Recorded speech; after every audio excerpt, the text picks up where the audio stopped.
Right now on the National Weather Desk, here comes Philippe. New England prepares for a weekend of heavy rain and strong winds. El Nino and snow?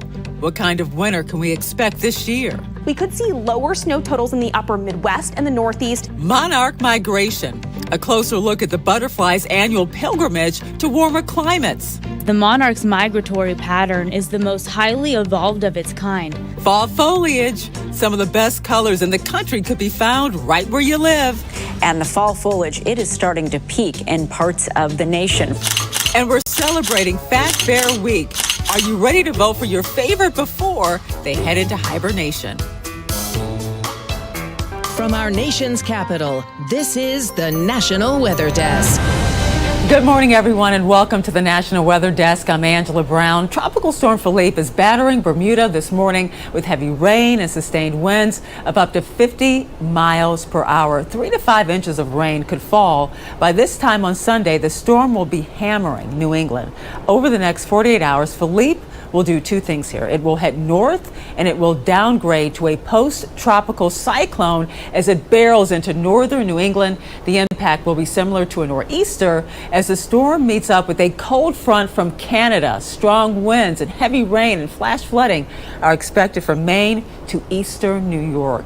As for that cold front, it will bring dramatic changes across much of the country. Temperatures could drop 30 degrees or more.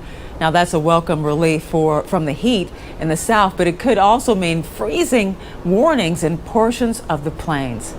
And some good news for folks in New Orleans. Officials now say a saltwater wedge moving up the Mississippi River is moving much slower than expected. The Army Corps of Engineers says the saltwater will now reach New Orleans in late November, an improvement over the initial estimate of late October. Drought along the Mississippi River basin led to a decrease of water output, allowing salt water from the Gulf of Mexico to creep north. Officials say one major reason for the slowdown, an updated forecast showing more rainfall for October. El Nino is expected to strengthen then through the winter. Meteorologist Christina Ernie looks at how that could impact snow and moisture this winter season. An El Nino weather pattern has developed and is strengthening, and this will affect our 2023-2024 winter season. All signs are pointing to an El Nino year, which is a seasonal reversal of trade winds, bringing warmer sea surface temperatures to the eastern Pacific. And we're actually already seeing that happening with above average temperatures now off the coast of South America. This in turn generally produces wetter conditions in the southern half of the U.S., generally drier weather in the central U.S. So why is it so important to talk about El Nino? Well, it produces more extremes in our weather patterns. And with a higher jet stream over the northern U.S. and warmer temperatures as a result, we could see lower snow totals in the upper Midwest and the Northeast, which is a trend we've actually been tracking over the past El Nino winters. Meanwhile, previous El Nino winters have produced above average snowfall by several inches from the desert Southwest and through the deep South and also into portions of the Southeast. For the National Weather Desk, I'm meteorologist Christina Ernie. Ski resorts across the West are keeping a close eye on that El Nino pattern. They're hoping it leads to another great year on the slopes. Elizabeth Mitchell is in the Lake Tahoe region this morning. According to the National Weather Service, our region had the second wettest water year in 2022. The water year is how meteorologists and forecasters measure snowpack and precipitation. It ranges from October 1st through September 30th, so it just ended a couple days ago. And this was a close second to our wettest water year, which was back in 2016 to 2017. At the Reno Tahoe Airport, we did break the record for the most days of precipitation ever recorded, which was 87 days. This season is predicted to be a moderate to strong El Nino year, but that doesn't exactly mean another record winter like last year. We just know a lot of people are asking us about big winters, and that often happens when you have a strong El Nino. And we don't, because we don't have that forecast skill. There's not a great relationship here. I could show you a scatter plot of what the winters look like in El Nino years, and pretty much anything can happen. For the skiers and snowboarders in our area, it looks like we're going to have to wait and see what the winter season is going to bring for our mountains. In Reno, Elizabeth Mitchell. When you think of trees, shade may come to mind from this during the summer, but it turns out trees are one of the most important resources to help control pollution for inland waters like the Chesapeake Bay watershed. But as John Conway explains, trees there are becoming an increasingly rare resource. Before water gets to the bay, it has to travel through lots of waterways lined with trees. These trees are a first line of defense against pollution in the bay. They filter out pollution, they provide habitat, they shade the water in smaller streams, which makes the habitat a lot better for fish. In fact, much of the Chesapeake Bay pollution comes from a surprising source. You know, a lot of people don't realize close to a third of the bay's major pollutant comes from dirty air. And trees can filter out up to 90% of that pollution. But in recent years, trees have been disappearing. According to the Chesapeake Tree Canopy Network, Maryland's eastern shore lost more than 2 square miles of forested space between 2014 and 2018. Progress is being made to reverse the trend, though, and it has been getting results. Designing the developments so that there's space for trees to mature and rooting space so that they can be healthy over time. And the lower eastern shore, it's actually one of the spots in the state of Maryland where tree cover has been increasing. In Wicomico County alone, existing tree cover removes more than 11 million pounds of air pollutants and sequesters 158,000 tons of carbon per year, but more still needs to be done. You just can't do any better for the bay, for water quality, for habitat than to plant lots of trees. Well, trees in the Chesapeake Bay region have not started showing their best colors yet, but they have in New England and other parts of the country. Meteorologist Shannon O'Donnell has a look at where the colors are really starting to shine. Well, hi there, everybody. I'm meteorologist Shannon O'Donnell. We're heading into a beautiful mid-October stretch, and the fall foliage, it is starting to peak in parts of the nation. First stop, let's check out the PNW, where we've got some glorious shades of russets and goldenrod showing up over the Cascades. In fact, in the higher terrain, we're already past peak there, but as we head into this October weekend, you're going to find all kinds of beautiful fall hues here surrounding Puget Sound. How about up over the Rockies? Getting chilly up there, especially at night near Salt Lake City and Denver. Gorgeous fall color, and that follows you all the way on up the Continental Divide and into western Montana's Rockies and Glacier National Park. The color really not peaking yet, so you still have a lot of time through the midsection of the country. But if you head on up toward the Canadian border, upstate Wisconsin and Minnesota, definitely starting to see some beautiful reds and oranges there around Rhinelander and back toward International Falls. And of course, most famous of all for the deciduous color here, changing in the month of October. Running a little bit late, frankly, this year, which buys you a little bit more time outside of Boston and parts of New Jersey. Starting to see that peak fall color in upstate portions of Maine, so northern New England, and all the way back into upstate New York as well. For the National Weather Desk, I'm meteorologist Shannon O'Donnell. Well, a week from tomorrow, much of the U.S. will be treated to an annular solar eclipse. Meteorologist Lindsay Storrs posted on Instagram about where you can get the best views.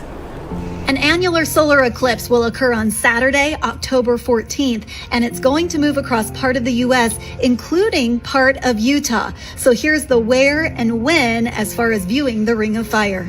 The solar eclipse will reach the west coast of Oregon at 9:15 a.m. Pacific time. Then it moves into Nevada about 9:20. Elko, Ely, and Eureka will be able to view it from 9:23 to 9:25. Then it moves into Utah to bring the eclipse to places like Delta, Beaver, Richfield, Hanksville, Monticello, and Blanding. They'll all see it around 10:30 Mountain Time. Santa Fe and Albuquerque are up next for the celestial side at 10:37. It'll move into West Texas at 11:43 Central Time, where Midland, Odessa, and San Angelo will get a chance to see it. It then reaches San Antonio about 11:52 and meets up with Corpus Christi at 11:56 before moving out into the Gulf of Mexico.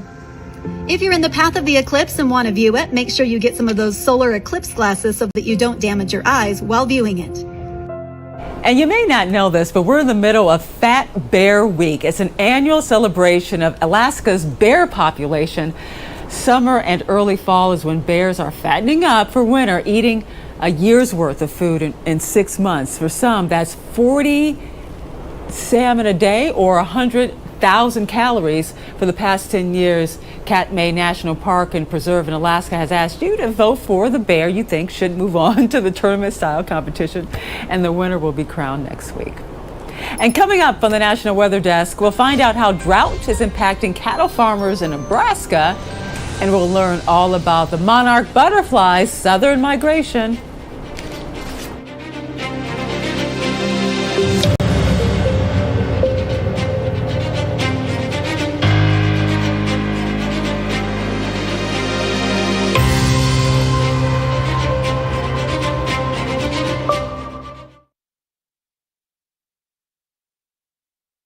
I'm meteorologist Charlie Lopresti with a look at the Northeast. Most areas in the Northeast are starting the day with some clouds and fog. Notice some rain working into western New York. Here we are early in the day today. As we go throughout the afternoon, we'll introduce more showers area-wide. This front's going to sharpen up tonight into Saturday morning. This takes us to about 7 a.m. here Saturday. Note the heavy rainfall through parts of New York all the way down through New Jersey. Also, the remnants of Philippe is working into northern New England. That will bring heavy rain through parts of northern New England Saturday night. I'm meteorologist Jonathan Myers, and here's a look at the Mid-Atlantic region. A couple of spots, sprinkles and showers through the day on Friday as our next weather maker approaches, especially as we head into Friday night and Saturday morning. I think that's our best risk of rain that's going to be approaching, and eventually a cold front coming through. That's our latest weather maker. And beyond that, it is going to turn much cooler over the weekend for most of us. A big reality check Saturday and Sunday. That's the scene here.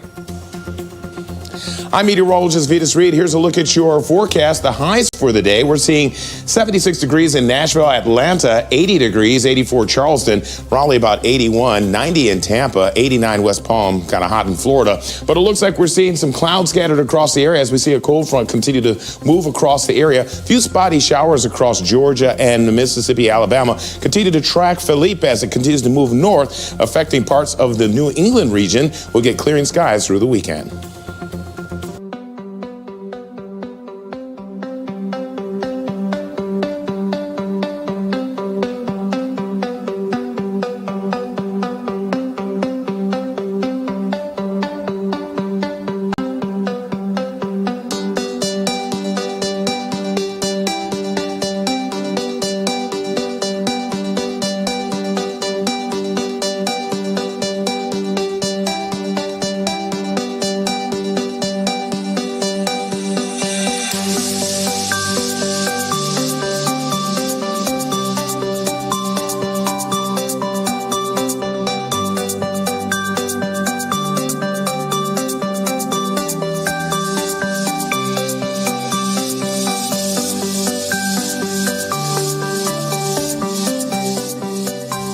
Weather Window, presented by the National Weather Desk. Oh my God, that's not a baby. Orcas put on a show near Kingston, Washington, near Puget Sound. Orcas are found in every ocean. The Marine Mammal Commission says those around Washington, Oregon, and British Columbia are known as southern resident killer whales. 2 other resident groups are also tracked in the waters of the eastern North Pacific. For more content like this, like the National Weather Desk on Facebook. In Nebraska, weather has been ideal for field work, but not so great for crops and cattle, and is forcing cattle producers in the state to make some really tough decisions. Steve White has more. Yep. Dad's been in the business for 55 years and all my life. Ever since the floods of 2019, Ryan Sondrup says good rain showers have been few and far between. But yeah, it's been real tough. He took a break to attend Husker Harvest Days recently, where he told us soybeans were especially bad. And after that second round of heat, it just kind of, it literally dried up overnight. You know, everything shriveled up, and just the next morning it was brown. Sondrup had his cattle DNA tested for feed efficiency and says you can see what genetics are working when drought leaves pastures in bad shape. We had caught an inch of rain before the first round of heat, and man, that heat come in there and it just turned it brown overnight. Cow-calf producers are the backbone of the industry in Nebraska, and the impact can be far-reaching. A drought doesn't just affect the summer, it's definitely going to affect calving next year too, so we want to make sure that these girls are in adequate body condition score. Veterinarians say there's no sense putting money into feeding a cow that won't deliver a calf. But especially during a drought year, because we want to make sure that we know that that cow is bred. If we're going to be feeding her some stretched forages, if we don't have a lot that's there, we want to make sure that she's going to be one that's going to be able to make us a calf next year, so that we're utilizing the limited amount of forages correctly. While much of western and southwest Nebraska has received timely rains, others remain in the most extreme drought category, seeing 100-degree temps, cooked crops, and grass alike. And so we're praying for rain, and we'll get it some days. So.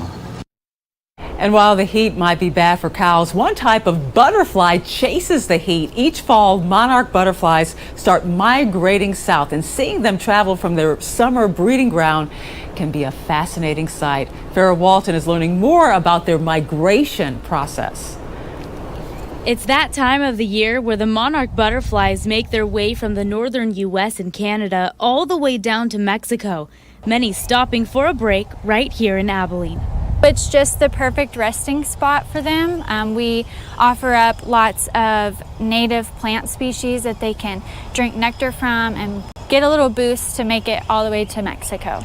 Michaela Hiles, a zookeeper at the Abilene Zoo, says some monarchs fly about 2,800 miles to their destination, traveling up to 180 miles a day. As the monarchs migrate south for the winter, they often take advantage of beautiful flower beds just like this one here at the Abilene Zoo.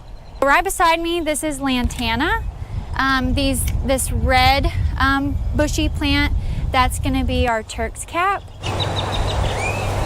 The World Wildlife Fund says the monarch's migratory pattern is the most highly evolved of its kind.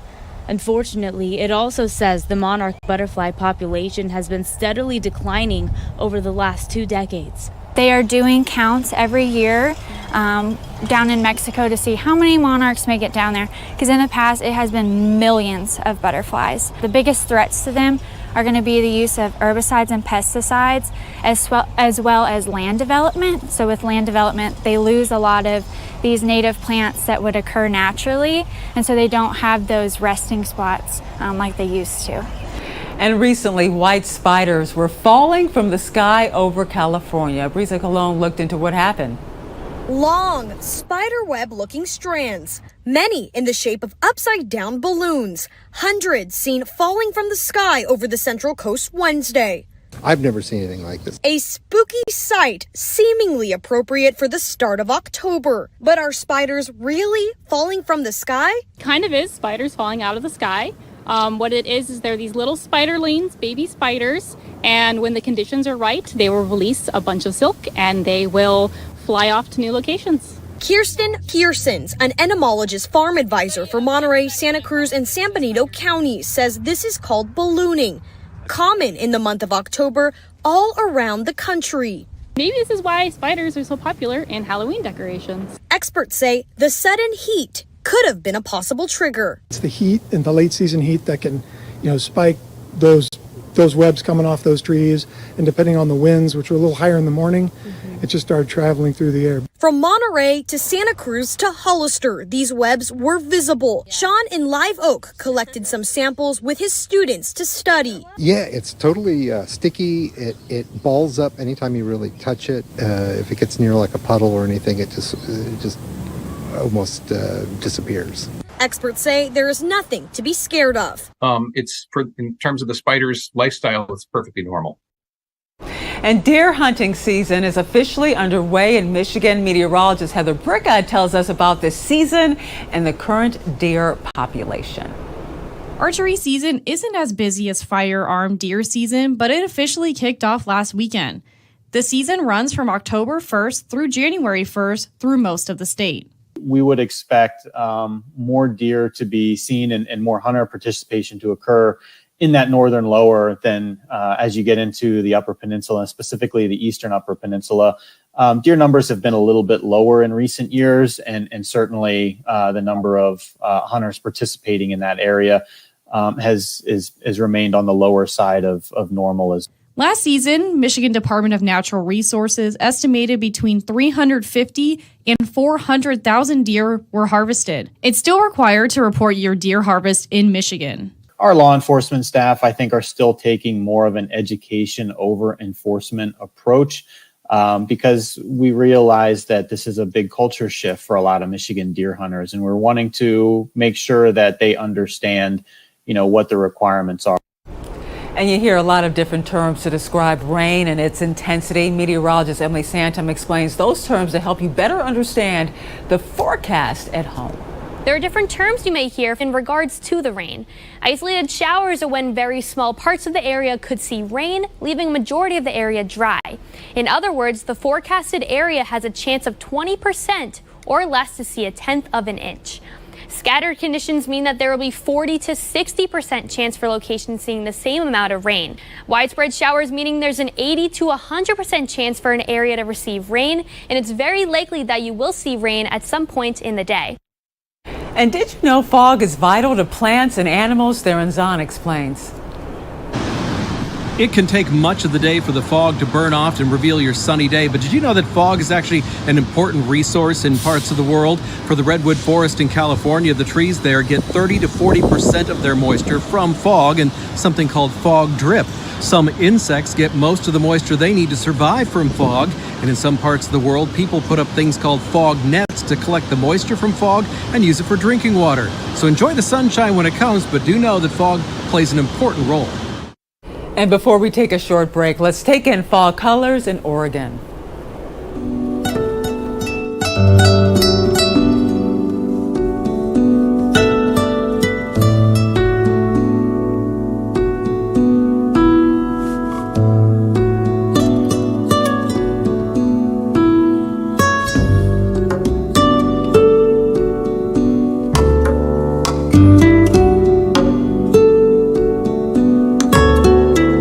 Meteorologist Andrew Buck-Michael. Definitely a lot cooler across the Midwest than what it has been lately. We do have some scattered showers across a lot of the Midwest as well today. Not widespread, but some intermittent light rain showers, and most of our highs are in the 50s and 60s. Still in the Ohio Valley, the 70s today, but you dip into the 50s and 60s tomorrow, just like the rest of us. As we continue on into the plains there, a lot of sunshine Saturday and even more sun Sunday for the plains. Good morning, I'm meteorologist Alex Garcia. Here's a look at your regional weather. We're waking up really nice and cool all the way from Oklahoma to North Texas back down to West Texas. Still a little warm and a little humid. Down toward the south, some leftover rain down into Brownsville. Otherwise, cool, dry air will filter in. Another surge of cold air is coming in. That's really going to take temperatures down.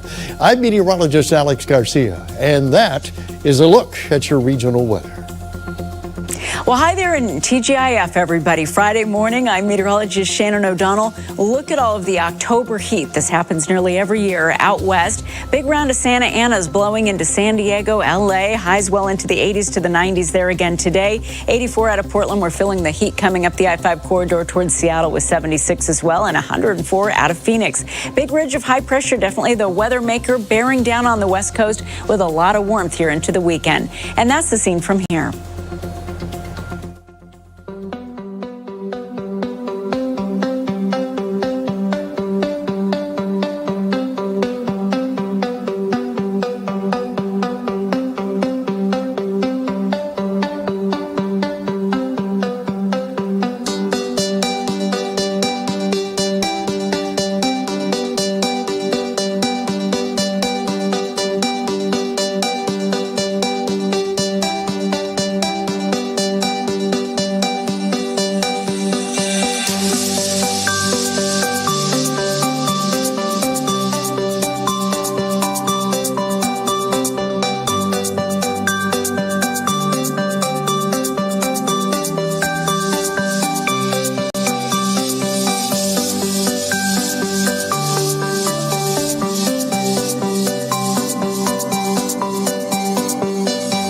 You are watching the National Weather Desk. And now let's take a look at the weather forecast for college and pro football games this weekend. Here's Katie Morgan with those forecasts. In Columbia, Missouri, we've got the LSU Tigers taking on the Mizzou Tigers, and temperatures are looking pretty good. We'll be about 60 degrees and sunshine. Really, forecast looking pretty good for Dallas, Texas as well. We've got the Red River rivalry going on in Dallas, Oklahoma versus Texas. Low 70s with a few clouds.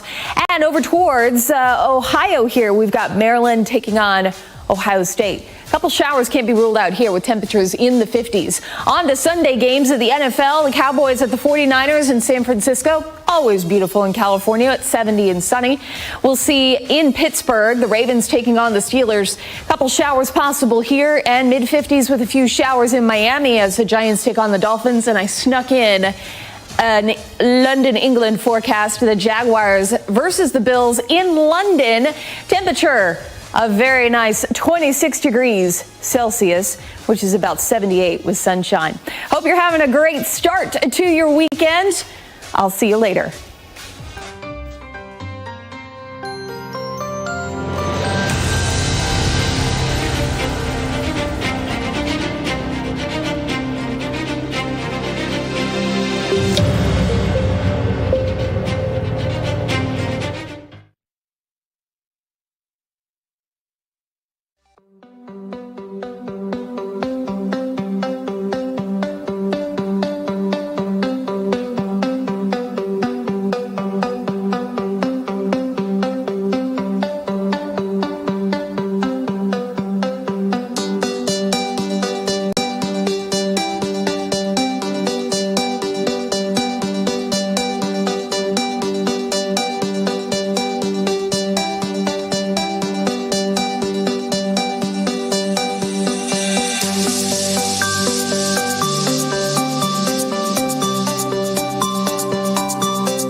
Thank you so much for joining us. I'm Angela Brown. Have a great weekend and enjoy all of those fall colors. We'll see you right back here on Monday.